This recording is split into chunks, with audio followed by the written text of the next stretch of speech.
fiery bush that had been burning that was not being consumed. And all of his 40 years out in the desert told him that that was something unusual. And he heard a voice speaking from the flames. And that day, God called Moses to his fiery mission to go to Pharaoh to deliver his people from Pharaoh. Moses was once the prince of Egypt, and it was too much for him to see, for his people to be treated as cruelly as they were being treated.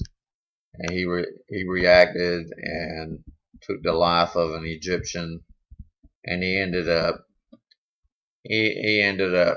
going into exile. So he comes back, and there's another Pharaoh, his competitor, his real brother, his biological. Well,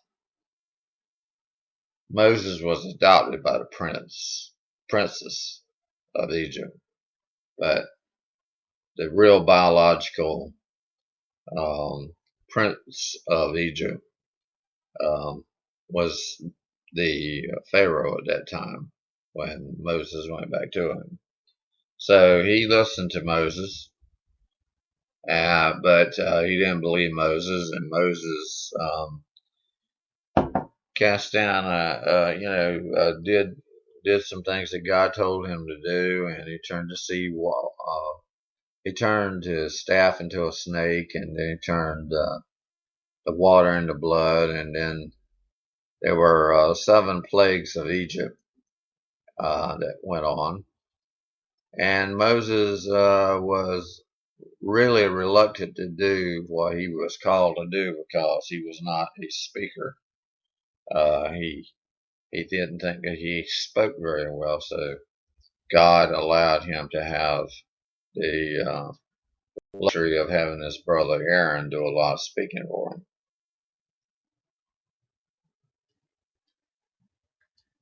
So, after the 7 plagues of Egypt, of course, Pharaoh gave in, and Moses and the Israelites escaped across the Red Sea, and the Pharaoh's army was swallowed up in the sea.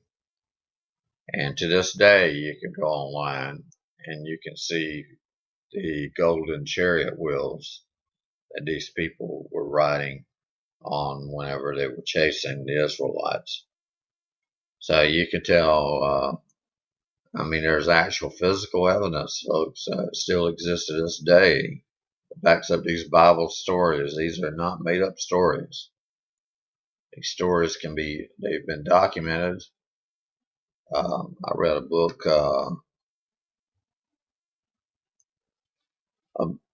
a few years ago. It was called The Gold of the Exodus, and it was using satellite topography and things of that nature to actually identify some of the things that these people went through to validify the trip to Mount Sinai. They found the actual Mount Sinai with the top of it melted. It wasn't the traditional Mount Sinai where they allow visitors to go. But this one is in Saudi Arabia, and it's guarded. It's got a fence around it, and it's guarded by a military post. So you've got that, going on in the world today, where they just don't want the real story out. They don't want any of that out. It's under Arab control. It's against their beliefs, and they don't want to give any validity to the Jewish stories, even though there are some intermeshed into the Quran. So, anyway, I think we're coming up close to the end of our show today. We've already gone 34 minutes. And I'd like to thank everyone for listening to the show. I'd like to thank everyone for being patient. Um, and feel free to download this podcast to your MP3 player or your PC or whatever listening device that you're listening to.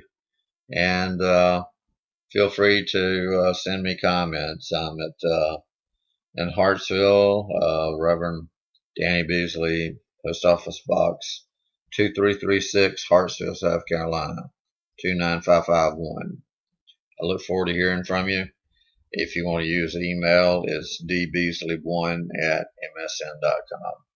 Thank you and have a great day.